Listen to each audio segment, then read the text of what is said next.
اعتکاف کے لیے حاضر ہوں گے اور سنت اعتکاف کی سعادت پائیں گے۔ دعوت اسلامی کے زیر اہتمام تقریباً 20,000 مساجد میں اعتکاف، تربیتی اعتکاف کا سلسلہ ہوتا ہے۔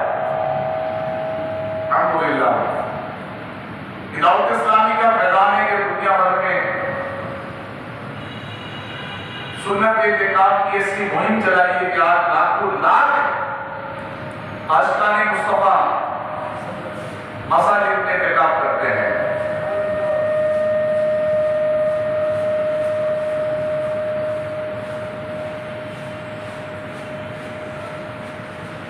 تو انشاءاللہ العزیز عالمین سنیں گے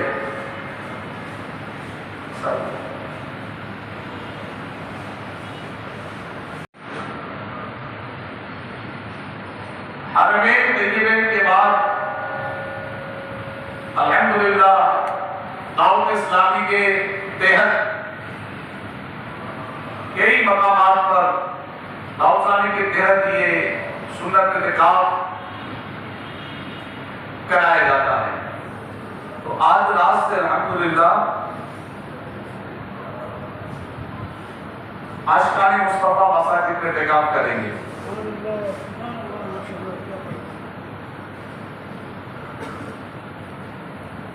حضرت مولا علی شیر خدا رضی اللہ تعالیٰ عنہ کی ذات والا صفات سے کون واقف نہیں؟ حضرت مولا علی شیر خدا رضی اللہ تعالیٰ عنہ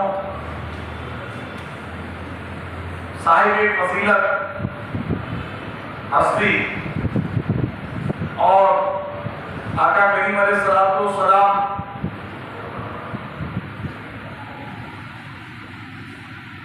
کہ اہل بیت سے امیر المومنین مولا کائنات علی مرتضیٰ شیر خدا رضی اللہ تعالیٰ عنہ، بی بی فاطمہ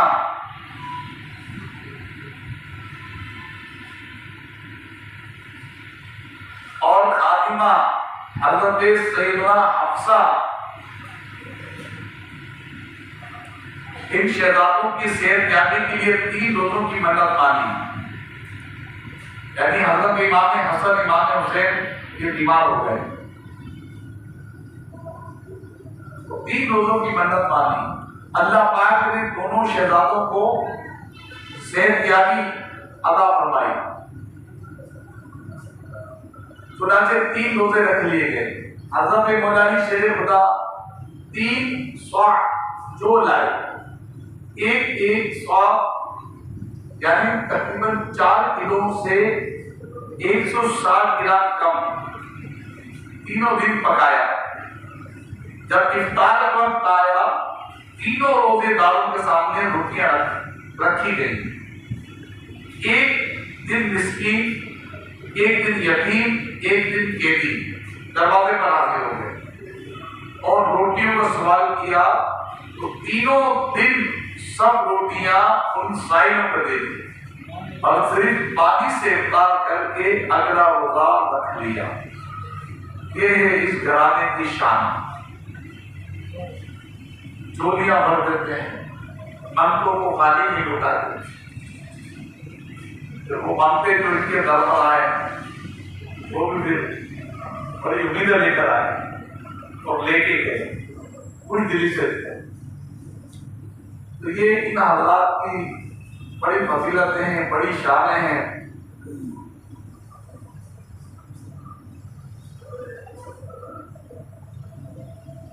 پیارے آقا صلی اللہ علیہ وسلم نے ارشاد فرمایا کہ انت منی و انا منک، یعنی اے علی تم مجھ سے ہو اور میں تم سے ہوں۔ کیسی شان ہے!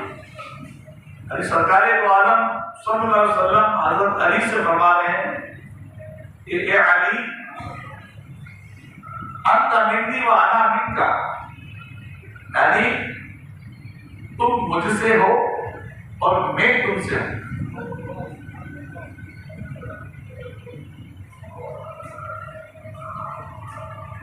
حضرت عبداللہ بن عمر سے روایت، رسول کریم علیہ السلام نے مدینہ منورہ میں مہاجرین و انصار صحابہ کرام علی رضوان کے درمیان بھائی چارہ قائم فرمایا۔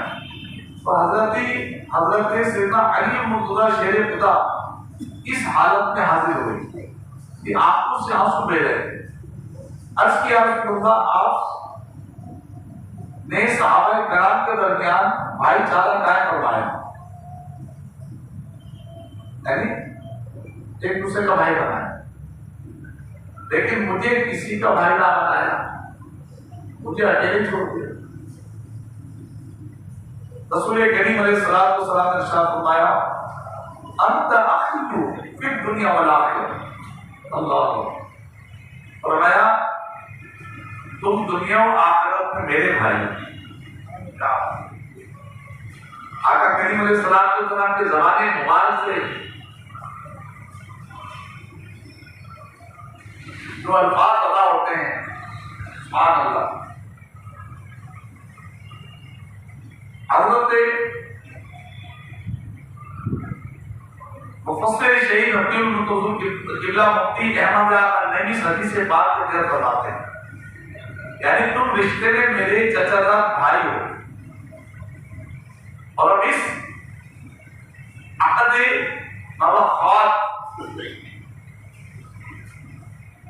مباحات یعنی بھائی چارے کے قول و قرار میں بھی تم کو اپنا بھائی بنایا اور دنیا و آخرت میں اپنا بھائی بنایا۔ اللہ مگر خیال ہے، اس کے باوجود کبھی حضرت سیدنا مولا علی شیر خدا نے رسول کریم علیہ السلام کو بھائی کے کرنے کو کہا۔ ایک نقطہ حضور قبلہ مفتی صاحب نے لکھا کہ دنیا میں بھی سرکار صلی اللہ علیہ وسلم نے بھائی کیا، یہ معاملات میں رشتہ داری کے حساب سے آپ کے چچا زاد بھائی تھے، بیٹے تھے، اور فضیلت کے اعتبار سے بھی فرمایا کہ تم دنیا آخرت میں میرے بھائی ہو۔ لیکن مفتی صاحب کہتے ہیں کہ کبھی نبی پاک علیہ السلام کو بڑا بھائی یا بھائی کے کر نہیں پکارا، جب کبھی پکارا یا رسول اللہ کے کر پکارا۔ پھر کسی ایرے کو بھائی کہنے کا حق کیسے ہو سکتا؟ اہل سنت کا جو معمول ہے،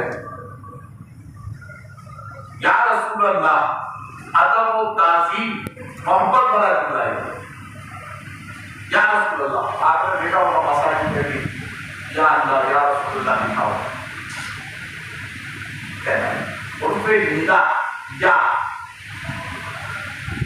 آپ نے قرآن میں بھی پڑھا ہوگا یاسین ہے نا، یا مزمل، یا مدثر، یہ کہا گیا۔ تو ہم نے یا رسول اللہ کہنے کے بارے میں کیوں شک و شبہات اپنے اندر لائیں؟ صحابہ کرام کا یہ انداز تھا، یا رسول اللہ کے کر کو بتا عرض کرتے اے اللہ کے رسول، ہم پر نظر کرم کی، یا رسول اللہ جو حالت، یا حبیب اللہ اسما قالت، یہ اللہ کے یقین والی فریاد سن لیجیے، ان نبی کی بات ہم کی مغرق، اور میں گناہوں کے سمندر میں ڈوبا جا رہا ہوں، خود یدی ساحل لنا اشکا لنا، میرا ہاتھ خالی ہے اور میری مدد کی، تجھے دیکھا خود یدی ساحل لنا اشکا لنا، میرا ہاتھ خالی اور میری مشکل جس سے نکالی۔ بزرگوں طریقے کار رہا ہے۔ تو حضرت علی نے کبھی نبی پاک علیہ السلام کو بڑا بھائی کے کر نہیں، بلکہ ادب و تعظیم کا ذکر ہے کہ یا رسول اللہ، اے اللہ کے رسول، اے اللہ کے رسول۔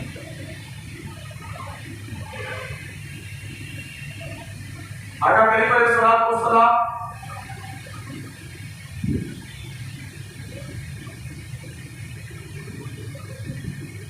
فرمایا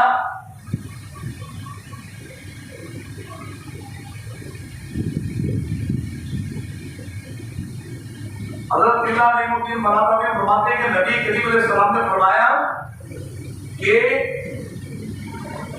علی المرتضیٰ کو دیکھنا بھی عبادت ہے. حضرت علی کا چہرہ اس کو دیکھنا بھی عبادت ہے. کیا شان ہے.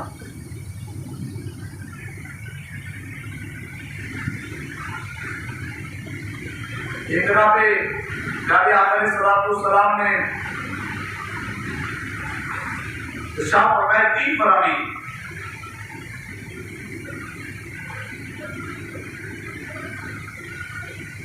اللہ کے پیارے حبیب علیہ السلام نے امیر المومنین سیدنا فاروق اعظم ارشاد فرماتے ہیں کہ فاتح خیبر حیدر کرار صاحب ذوالفقار حضرت علی المرتضیٰ شیر خدا رضی اللہ تعالیٰ عنہ کو ایسی 3 فضیلتیں حاصل ہیں کہ اگر ان میں سے ایک بھی مجھے نصیب ہو جاتی تو وہ میرے نزدیک سرخ اونٹوں سے بھی زیادہ معلوم. اس سرخ اونٹوں کی مثال دی گئی کہ اہل عرب میں بڑا بیش قیمت ان کا خزانہ ہوتا ہے. اہل عرب کا بیش قیمت اور کسی خزانہ مانا جاتا ہے. اب زیادہ فرماتے ہیں کہ جو حضرت علی کو 3 ایسی چیزیں نبی کریم علیہ السلام کو عطا کی, اگر ان میں سے ایک مجھے مل جاتی فضیلت نصیب ہو جاتی تو میں جو ہے میرے نزدیک تو سرخ اونٹوں سے بھی زیادہ محبوب. اب وہ 3 چیزیں کیا ہیں؟ صحابہ کرام نے پوچھا یا امیر المومنین وہ 3 چیزیں کیا ہیں؟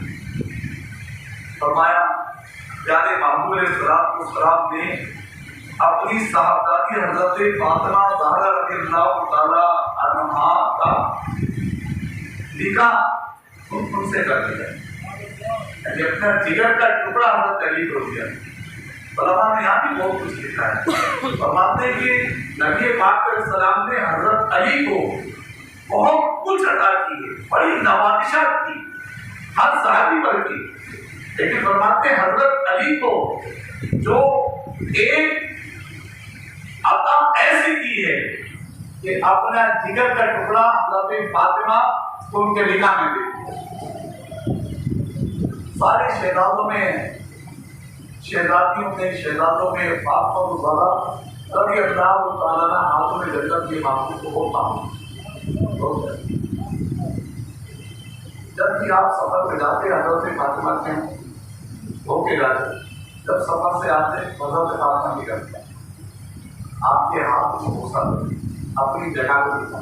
یہ میں نے جب بیان کیا تھا کیا تھا تو فاروق اعظم فرما رہے کہ ایک یہ جو انہیں نصیب ہوئی حضرت علی کو کہ اپنی صاحبزادی اپنے لگتے جگر حضرت علی کے نکاح کرتے. فرمایا دوسرا ان کی رہائش سکونت حضرت علی کا گھر نبی کریم علیہ السلام کے ساتھ مسجد النبوی شریف میں تھی, اور ان کے لیے مسجد میں وہ کچھ حلال تھا جو انہیں کا حصہ تھا. فرمایا تیسری چیز ہوگی. فرمایا غزوہ خیبر میں ان کو پرچم اسلام عطا کی. آقا کریم کی قرتشی تھی, آقا کریم کی شان تھی. آپ ساتھ میں نے مقام غزوہ بدر پر جو بیان ہوتا ہے یہاں پر اس نے کہا تھا کہ اللہ پاک نے اپنے محبوب کو وہ علم دیا ہے, وہ علم غیب دیا ہے کہ ظاہر والوں کو کتنا ظاہر والوں, اور یہ اللہ کی شان ہے کہ اپنے نبیوں کو غیب سے نوازتا ہے. قرآن میں بھی ہے کہ اللہ تعالیٰ کہ نبی غیب بتانے میں بخل نہیں گئے, بخل نہیں کرتے, لیکن ایک کام ہے کہ اس کو بلا وجہ کی وجہ سے کرتے ہیں. علم غیب دیے کیونکہ یہ کہتے ہیں نبیوں کو علم غیب نہیں ہے، وہ تو قرآن کا منکر ہے، قرآن کا منکر ہے، وہ توبہ کرے، اپنے ایمان کی حفاظت کرے۔ نبیوں کو جو علم غیب ہے تو وہ عقائی ہے نا، رب نے دیا ہے، اور رب کا جو غیب ہے وہ تو ذاتی ہے، زمین آسمان کا فرق ہے، تو غیب تو ہے یہ، اور آپ نے غیب ہی کہا ہے۔ غزوہ بدر میں آپ نے دیکھا ایک دن پہلے ہی فاروق اعظم کو بتا دیا یہاں یہ مارے گا، یہ مارے گا، یہ مارے گا، یہ مارے گا۔ وہاں پر فاروق اعظم کہتے اللہ کی قسم، جہاں آقا کریم نے نشاندہی کی وہ کافر وہی مارا ہوا۔ خیبر کا معاملہ ہے نا، غزوہ خیبر کا، کہاں فجر کی نماز پڑھ رہے تھے، کہاں ہے علی، کہاں ہے حضرت علی؟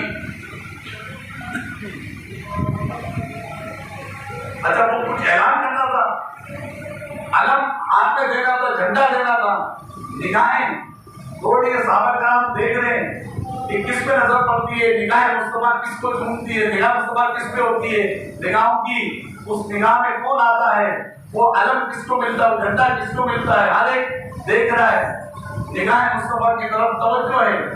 سرکار نے فرمایا علی کہاں ہے؟ عرض کیا کہ وہ گھر پہ ہیں، ان کو آنسو چشم ہے، آنکھوں کا مرض آیا ہوا ہے، بلائیں۔ حضرت علی کو بلا لیا، حضرت علی کو بلایا، کیا ہوا؟ عرض کیا اپنا میرے آنکھوں کے آنسو چشم ہوا ہوا ہے، آنکھوں کی بیماری۔ حضرت علی قریب آئے، نبی پاک صلی اللہ علیہ وسلم نے لعاب دہن، لعاب دہن تھوک مبارک لے کر انگلی سے حضرت علی کی آنکھوں میں لگا، آپ کیا کریں؟ کیسا علاج کیا؟ آج کا کوئی مولانا ہوتا وہ آنا ٹیڑھا ہوتا ہے، یہ کیا کرتے ہیں، ایسا کیسا ہو گیا؟ یہ تو شکر ہے حضرت علی سے یہ معاملہ سارا نے دیکھ لیا۔ حضرت علی کو مجھے آپ سے کیا کر رہے ہیں، آپ کو دلا کے آپ جو آپ کے گھر سے کر رہے ہیں، آپ اپنے منہ سے علاج کر رہے ہیں۔ انہوں نے قرآن پڑھا ہوا، قرآن میں فرمایا کہ جو معقول دے اس سے لے لو، جس سے منع کرو ضرور کرو۔ قرآن پڑھا ہوا اس بات میں نہیں، وہ خاموش رہتے تھے، وضو کا پانی نیچے نہیں گرنے دیتے تھے، اس کے رسول کا آپ نے لگا کے صحیح ہو گئے، فرمایا جھنڈا دے دیا حضرت علی کا۔ پھر جو حضرت علی نے گوہر اور جوہر دکھایا پتہ خیبر میں، رضا خیبر میں حملہ پتہ نصیب ہو گیا، کئی دنوں سے جنگ ہے۔ وہ خیبر کا اون نام ایک وزندار دروازہ جو 80 آدمی بھی ہٹائے نا، ہلائے تو اس کو ہلا نہ سکے، حضرت علی نے ایک ہاتھ سے پکڑا اس کو اٹھا کر دے دیا۔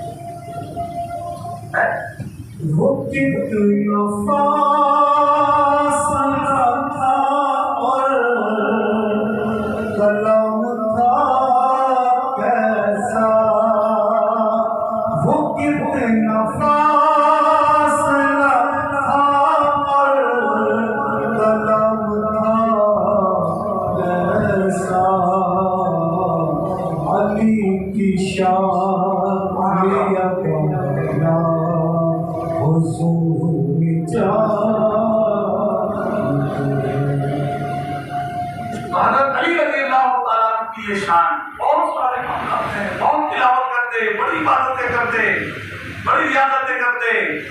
یہی غزوات میں آقا کریم کے ساتھ کیا، 17 رمضان یا 19 رمضان نکل کے آپ جا رہے تھے نماز فجر کے لیے، پہنچ رہے تھے اپنے گھر سے مسجد قریب تھا، فجر کو کھاتے ہوئے جاتے تھے، سدا لگاتے ہوئے جاتے تھے، پیچھے ایک نامراد تانجار اتنے ملزم جو ایک عاشقہ کے عشق میں، ایک غیر عورت کے عشق میں ملوث تھا، اس کی شرطیں دیے کہ اتنے درم لوں گی اور علی کو قتل کرنا پڑے گا۔ وہ نادان، نامراد، ملعون شخص اس نے حامی بن لی اور حضرت علی پر خطرناک حملہ کیا فجر کے وقت۔ اس قدر خطرناک حملہ تھا کہ حضرت علی بے ہوش ہو گئے۔ 2 دن بعد آپ کی شہادت ہو گئی، 21 رمضان آپ شہید ہو گئے۔ وہی نجف اشرف میں آپ کا مزار کا مقام ہے، کیا ہونا کہ مزار سے 2016 میں جب عراق شریف کی حاضری تھی الحمدللہ تو پہنچا تھا میں حضرت علی کے مزار شریف پر، نجف شریف، کیا دربار شریف ہے، سبحان اللہ۔ طبیعت وہ مدینے کے 12 چاند لگتے ایسا دو میں جب میں پہنچا مزار شریف پہ ایک دو اسلامیہ میرے ساتھ تھے رات کا 1 بج رہا تھا شاید 12 اور میں چلے نا ہمارے پاس چلے تو دلی کی دوران ماشاء اللہ کراچی کے بڑھ کے ناؤ وہاں پر ایک جیبی جماعت بڑے سننا تھا بڑی پیاری مطلب محفل لگی تھی ناپ خان کی راجا مولانا کی منقبت پڑھی جاتی پھر میں پہنچا تو انہوں نے مجھے اٹھایا تاکہ دعا آپ کریں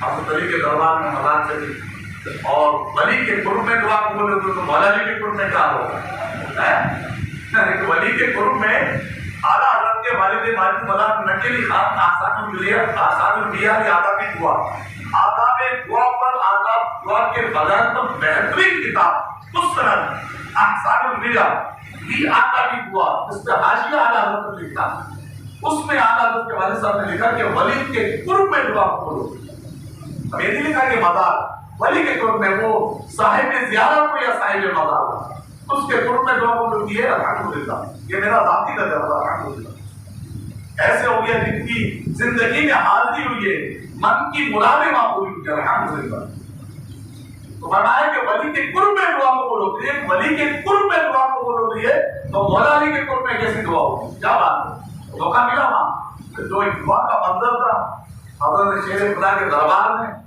پورا دربار سونے کا بنا ہوا ہے سونا ڈھیروں کی قدموں میں اور وہاں ایک معمول بھی ہے کہ جب جنازہ آتا ہے تو حضرت علاقے میں اطراف میں کسی کا انتقال ہوتا ہے تو اس جنازے کو حضرت مولانا شیر خدا کے قدموں میں لایا جاتا ہے وہاں برکت کے لیے لایا جاتا ہے وہاں اس کے بعد وہ جنازہ وغیرہ ہوتا ہے تو یہ اللہ پاک نے مولا علی کو بڑی شان دی بڑی فضیلت ہے بہت ساری لیکن مکہ میں آج یہ شب رمضان کا آپ شروع ہو رہا ہے دیکھتے دیکھتے رمضان کے 2 شرط سے رخصت ہونے والے ہیں ہماری حالت کیوں ہے میرے آقا نے فرمایا کہ جب بندوں کو معلوم ہو جاتا رمضان کیا ہے تو وہ تمنا کرتی کاش پورا سال ہی رہتا اب وہ اشرا شروع ہو رہا ہے جس کے بارے میں فرمایا حضرت عائشہ فرماتی روایتوں میں پہلا یہ فرمایا کہ جب رمضان شروع ہوتا تو آقا کریم نیند اور عبادت کو ملاتے یعنی جاگتے بھی تھے اور سوتے بھی تھے یعنی عبادت بھی کرتے تھے اور سو بھی جاتے تھے لیکن جب آخری اشرا آتا فرماتے اپنے بستر کو لپیٹ دیتے اور خود بھی ساری رات جاگتے تھے اپنے اہل خانہ کو بھی ساری رات جاگتے اور فرمایا کہ حضرت سیدنا عبادہ بن صامت نے بارگاہ رسالت نے شب قدر کے بارے میں سوال کیا تو پیارے آقا نے فرمایا شب غور سے سنے فرمایا شب قدر کے بارے میں پوچھا صحابی رسول نے پوچھا شب قدر کے بارے میں پوچھا کیا ہے کب ہے اس طرح کے آقا کریم نے فرمایا شب قدر رمضان شریف کی آخری اشرے کی تاک راتوں میں 21 23 25 27 آخری تاک راتوں میں فرمایا آخری تاک راتوں میں اس کو تلاش کرو کیا کرو تلاش کرو محنت کرو کوشش کرو اس پہ کیا کوشش کرو بھائی ہم سوچیں کیا کریں عبادت کریں تلاوت کریں تسبیحات پڑھیں استغفار کی تسبیح پڑھیں اللہ کے حضور گر جائیں جو ہو سکے عبادتیں کریں یہ تلاش کریں جستجو کریں قرآن مجید کی پوری ایک سورت ہے سورہ قدر جو شب قدر میں نازل ہوئی ہے رمضان میں شب قدر قرآن خدا یہ سورت نازل ہوئی اِنَّا أَنزَلْنَاهُ فِي لَيْلَةِ الْقَدْرِ پوری سورت ہے بڑے سے زیادہ تفصیل پڑھے اس کی تلاش کریں ہزاروں مہینوں سے بہتر فرمایا ہزاروں مہینوں سے بہتر اتنا خزانہ مل رہا ہے ایک کام ہے کہ وہ حضرت کے بارے پڑھے کرتے سوچتے بھی نہیں ہمیں کرنا کیا ہے ساری رات کو جاگ میں ملا جا کھیل لیں کود لیں لیکن احساس نہیں ہے کہ رمضان ہمارے جانا آقا کریم نے فرمایا تھا کہ جو رمضان پائے وہ بھی تھی اور عبادت کر کے اپنی مغفرت نہ کرائے اس کی ناک خاک آلود ہو جائے اس طرح فرمایا ہلاک ہو جائے وہ. تو میں اور آپ ذرا غور کریں کہ گریبان میں جا کے ہم نے کیا کیا ہوتا ہے. ہماری تو جماعتیں نکل گئی یار, نفل کہاں پڑ گئی. افطار کے دسترخوان ایسے بیٹھے کہ ہماری جماعتیں نکل گئی. حالانکہ جماعت روزہ ہم نے کھجور کھایا کھل گیا ہے, اور ایسا نہیں کہ روزہ کھلتے ہی جماعت ہوئی. 10 منٹ کا ٹائم ہوتا ہے, اس میں بھی لوگ جماعت نکلتے تھے. تراویح لوگ چھوڑ رہے ہیں, ہر تراویح چھوڑ رہے ہیں. کیا کریں گے یار. آقا کریم نے فرمایا ہے قیامت کے دن قرآن اور رمضان بندے کی شفاعت کرے گی. اللہ اکبر. ذرا سوچیں میرے رمضان کا, کہ رمضان کی کتنی قدر کی ہے.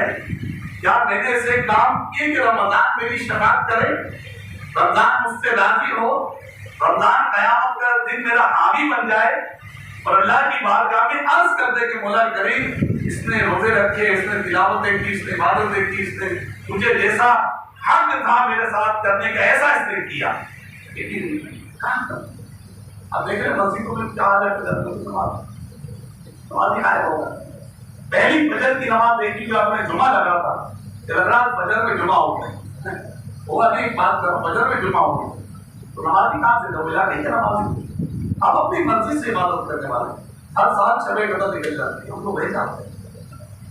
علامہ نے بیان کی شب قدر کے حدیث میں اعلان کرایا کہ رات کیسی ہوگی, ہر ایک کو نظر آ جائے ایسا نہیں. آنکھ والے ہوتے ہیں, اللہ جن پہ کرم کرتا ہے ان کو شب قدر عطا کر دیتا ہے. حضرت ابو الحسن حقانی رحمۃ اللہ تعالیٰ علیہ, علماء مالک نے بڑے پائے کے حضور تھے, یہ فرماتے ہیں جب سے میں بالغ ہوا ہوں مجھے ہر سال شب قدر ملی. ایسے ہی اللہ کے نعمت ہے, تو نیت کریں آج سے اشرا شروع ہوا, 20 دن جو گزر گئے اس میں نظامات حاصل کریں, کوئی جماعت ہماری نہ چھوٹے گا. صحیح کام کر رہے کمارے دمارے کیوں آپ کریں یار. جماعت کے وقت تو مسجد میں آ جائیں یار.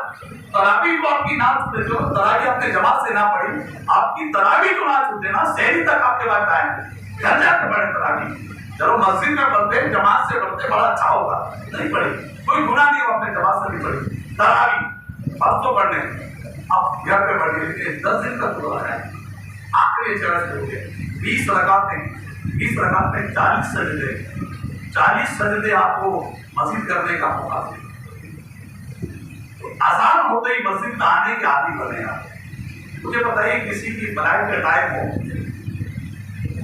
شام 6 بجے PIA سے آپ کو اسلام آباد جانا ہے, تو 6 بجے گھر سے نکلیں گے, کب نکلیں گے, کتنے بجے نکلیں گے بھائی. سب جاتے رہتے ہیں, کچھ تو جاتے رہتے ہیں, تقریباً 3-4 گھنٹے تو پہلے نکلیں گے نا یار. 6 بجے کی فلائٹ ہے, 45,000 کا ٹکٹ ہے میرا, 45,000 کا ٹکٹ ہے, اور 6 بجے کی فلائٹ ہے, تو میں کم از کم رات کو 3 بجے تو نکلوں, اور مجھے اسلام آباد جانا ہے. کتنی خوشی ہوتی ہے. گرم گرم کا ٹکٹ ہے ہمارا شام 4 بجے کا, جب میں 4 بجے اسٹیشن پہنچوں گا, لیکن آدھے گھنٹے پہلے تو پہنچوں گا نا میں. میں نے سوچا 4 بجے نکلتا ہوں.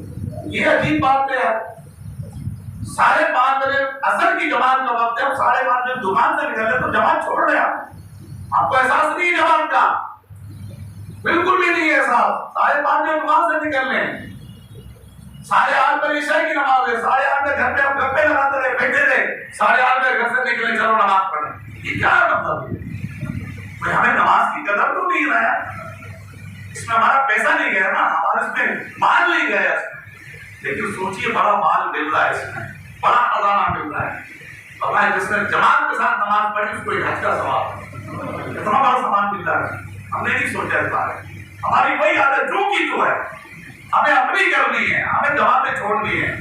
نبی پاک کے چلو حضرت اپنے پاس حضرت پاس آپ کو سے نابینا ہے, 1 میل دور سے مسجد نبوی شریف آ رہے جماعت کے ساتھ نماز پڑھ رہے ہیں. اللہ, 1 میل دور, 1 میل دور سے آ رہے ہیں مسجد پر جماعت کے ساتھ مسجد نبوی شریف میں. سیدنا ام مکتوم رضی اللہ عنہ نابینا صحابی ہیں, نابینا صحابی. آج کے آپ دیکھ رہے کہ میں آنکھوں سے نابینا ہوں اور مسجد نبوی میں راستے میں کچھ جانور بھی ہے, تو مجھے اجازت ہے میں گھر میں نماز پڑھوں, یعنی جماعت چھوڑ دوں. چاہے آپ نے فرمایا کہ حی علی الصلاۃ, حی علی الفلاح سنتے ہیں, عرض کی جی فرمایا مسجد میں آ کے جماعت سے نماز. حالانکہ شریعت نے اجازت دی کہ بغیر جماعت کے نابینا پڑھے, لیکن یہ علماء فرماتے ہیں جماعت کی فضیلت کے لیے ہم لوگ آئیے نیت کر لیجیے آپ جماعت کے بغیر نماز جماعت سے پڑھے گا دنیا ادھر سے ادھر ہو جاتی جماعت نہ چھوٹے 20 مجبوریاں لکھ کے لگاتے ہیں دکان کے اندر جہاں بہت سارے اپنے ایٹر لگانا یہ پیس ہے یہ پیس ہے یہ پیس ہے یہ شرائط ہے یہ شرائط ہے ذرا 20 شرائط پہ لکھ کے لگاتے ہیں جماعت چھوڑنے کی 20 مجبوری آئے جہاں جماعت چھوٹے دیکھ لیں 20 مجبوری میں ہے تو چھوڑ دیں اللہ کے اس ویڈیو کو شیئر ضرور کریں، ہو سکتا ہے آپ کے ایک شیئر سے یہ بات کسی کے دل میں اتر جائے۔